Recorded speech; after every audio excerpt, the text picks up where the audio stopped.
In theory, economists like to look at data, at the facts if you will. Well, one fact that they have been puzzling over for quite some time now is why asset prices, such as house prices and bank credit creation, tend to move up together. Until, of course, they don't and they both come crashing back down. This phenomena is known as the financial cycle, and as you can see in the blue line here, it's much more pronounced than the business cycle, which economists typically studied. Now, the reason that economists found this phenomenon puzzling is that they have been trained to think from the perspective of the rational individual. And why would the rational individual think that house prices can only go up? And why would banks, which employ some of the smartest people, be stupid enough to fund a housing bubble? That's what we'll explore in this video.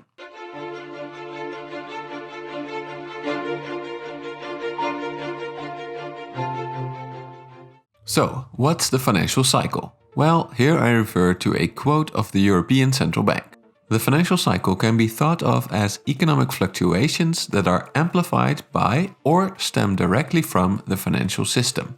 They also say that it typically manifests itself as a co-movement between credit aggregates and asset prices, with a possible impact on real economic developments as well. Okay, let's look at an example first before dissecting these quotes. The biggest and most recent episode of a financial cycle happened in the United States. And it started right around 1996. In this year, both the level of debt compared to the size of the economy, also known as credit to GDP, and inflation-adjusted house prices started to pick up. And up they went. And as they went up, the people were happy.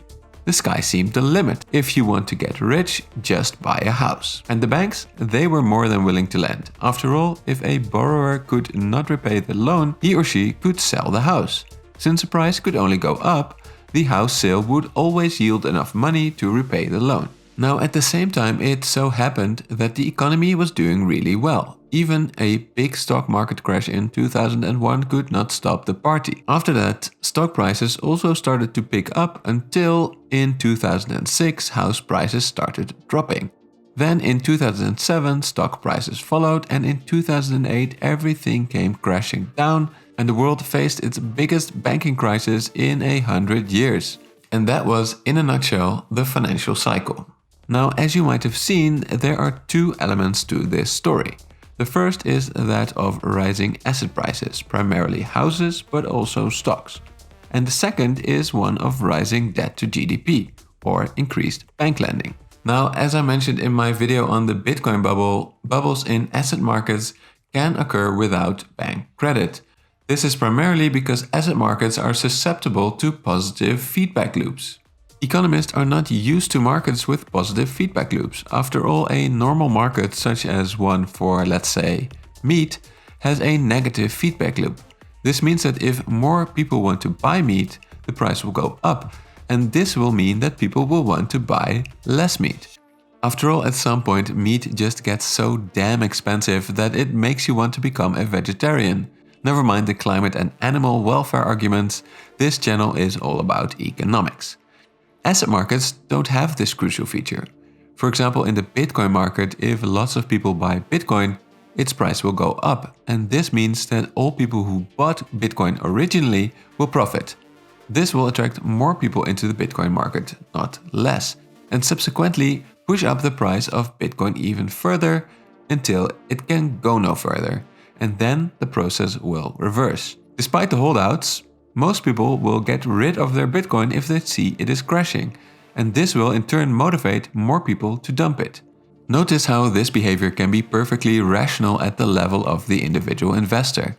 A smart investor should notice an asset bubble forming, but rather than staying out of it, the investor should buy when the price is low and sell when it is at the top.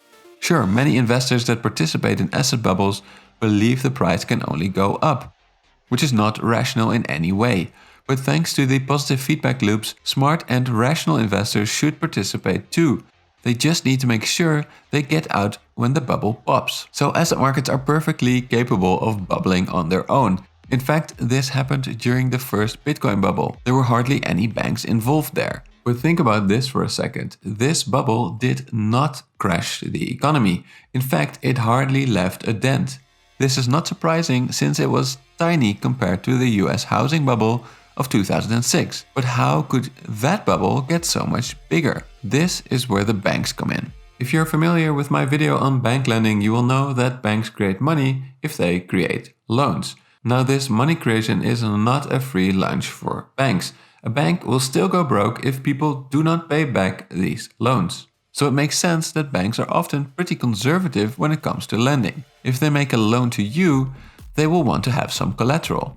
This means that if you cannot pay back your loan, banks will get the asset that you pledged as collateral.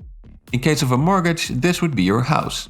So for the longest time, bankers and also economists considered mortgages the safest types of loans. After all, if a customer goes broke, the bank can always sell the house, and since house prices only go up, this behavior is clearly irrational from the perspective of the banking industry. But again, a major problem is that this behavior is rational from the perspective of an individual bank. After all, housing bubbles can go on for many years.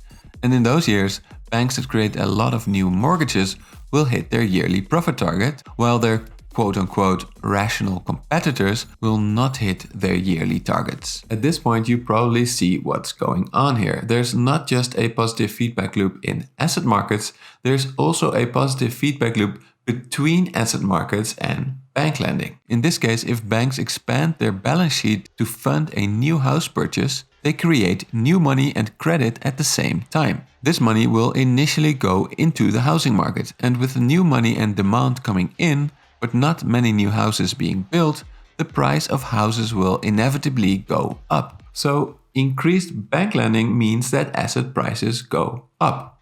And if asset prices go up, bank loans will for a time really become safer. And house prices will for a time also actually become a great investment.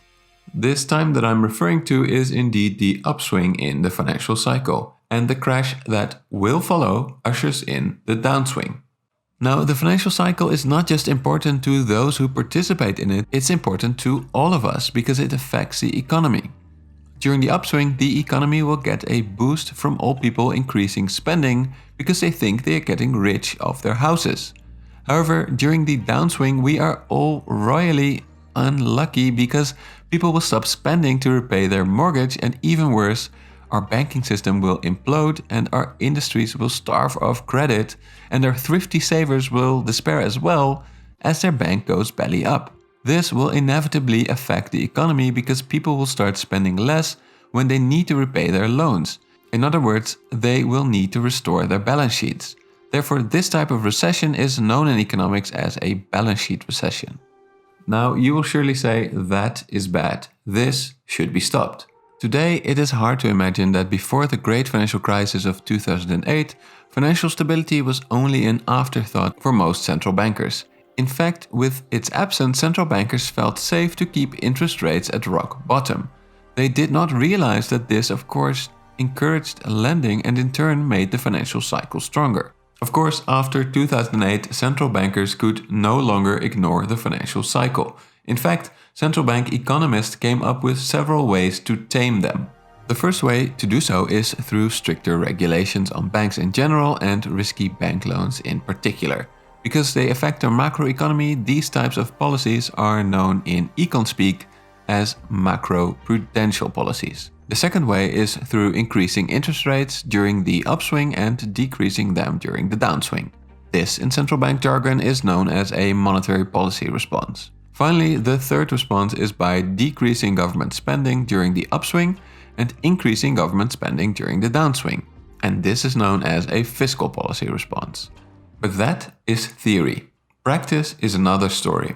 While central banks have lowered interest rates after the crisis, they have not increased them by much when asset markets were booming but inflation was still low, in fear of ruining the economic recovery. Also, many governments, especially those in Europe, initially decreased their spending after the 2008 recession, making it worse. This was known as austerity. Only when it comes to bank regulations have things improved. Banks are now much more heavily regulated than they were before. That's probably why up to now we have not seen a renewed bank crisis as a result of the coronavirus pandemic. Also, some of the latest bubbles seem to be less powered by local banks and more by international capital flows and indeed central banks themselves. But these are subjects for future videos. In the meantime, consider supporting the channel by liking this video, commenting and/or even subscribing. So let's wrap up. The financial cycle refers to a co-movement between asset prices and bank lending. While asset bubbles can certainly emerge on their own thanks to positive feedback loops inherent to these markets, when the banks get involved, that is when things can get truly out of hand.